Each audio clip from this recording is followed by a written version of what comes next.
Hey guys, today I am doing a limited palette watercolour study of an eye. This was definitely very influenced by another YouTuber. Her name is Arlie Bean. I will link her video down below if you want to check it out. She's an amazing artist. And yeah, so the idea with this was to try and be really loose with my watercolour and build up layers. So in between layers I am using a heat tool to speed up the drying process. Now I wanted to get the most out of this and use a limited colour palette as well. When I first started making my own watercolour palette, I kept it limited to 8 colours and that didn't last me very long. I just kept wanting to buy more colours. The purpose of keeping it small was to build good colour theory and be able to mix my colours rather than being dependent on convenience colours. So this was really fun. I think I showed my palette at the start. I think it was 5 colours, I think. But I've got those colours written down in front of me, so I will be able to tell you if I had more than 5 colours. Nope, they're 5 colours. Alright, so the colours that I had were Hansa Yellow Light, Pyrrole Scarlet, Cerulean Blue, Van Dyke Brown, and Carbazole Purple. All of those except the Van Dyke Brown are Daniel Smith colours, and the Van Dyke Brown is a Holbein watercolour. Now I really enjoyed this. I probably spent about 40 minutes I think on this painting in total, even though it is sped up quite a bit here. I think 40 minutes was about the time it took me. Looking back, I wish that I was more bold with my colours, but I do have 3 other pieces of watercolour paper cut up to this size, so I want to do one where I focus on being more bold with the colours. I want to do one with a different skin tone. I definitely want to try doing a darker skin tone because I don't have much practice painting a darker skin tone, and I have no good reason for not having that practice. And I don't know what I'll do for the 4th one. This piece though was definitely good practice for building up and layering watercolours. It's something that I don't have a lot of practice with and I'm not super confident with.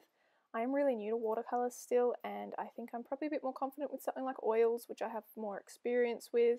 And to be honest, watercolours hasn't really ever interested me that much until recently. I remember in high school dabbling a little bit with it and there being a huge gap in between where watercolours just didn't make sense to me, and I think I'm still building up that understanding, but I am beginning to really love watercolours and their versatility.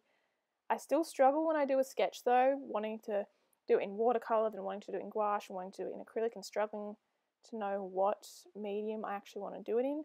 But at the moment I've been sticking to watercolour, one because I'm really enjoying learning and practicing and seeing myself get better almost with every painting, and 2 because I have spent so much money on watercolours, especially with my recent trip to Japan. I bought so many watercolours and I have so many beautiful new colours and they're all just sitting there and I'm just so excited to use them all. Now, things that I am not happy with about this study, I feel like I went a bit too heavy with creating a lash line at the top when it didn't really even look like that in the reference photo, which if I can find it I will link below, but I haven't kept the tab open. It was just off Pinterest. And the other thing I am not too happy with is that I did overwork the iris a bit, and I'm a lot happier with how it looked earlier on than how it did at the end. I also got a bit misshapen with the shape of the iris, and I cleaned that up a bit with gouache. That's actually another thing. I think I was a bit too thick with the gouache that I used, as in like my brush strokes. I wanted to get them a lot finer than they were, and that's just something that I'll have to practice. The other thing that I did want to mention is that there was an undersketch for this. I'm not sure if the camera picked it up at the start. I used a really light coloured Col-erase pencil. It was a light coloured pink, so you can't see it at all anymore. I think that maybe had I used a heavier pencil that could also have been good and given me a bit more of a guide with the painting, but as I said, I wanted to paint loose, so I think I will stick with using the Col-erase pencil for now and see where that leads me. Now that's all that I have to say about this painting. It was really good to get a study in today and I really enjoyed it. Thank you so much guys for watching this video. If you like it, please do give it a thumbs up, and if you'd like to see more, feel free to subscribe.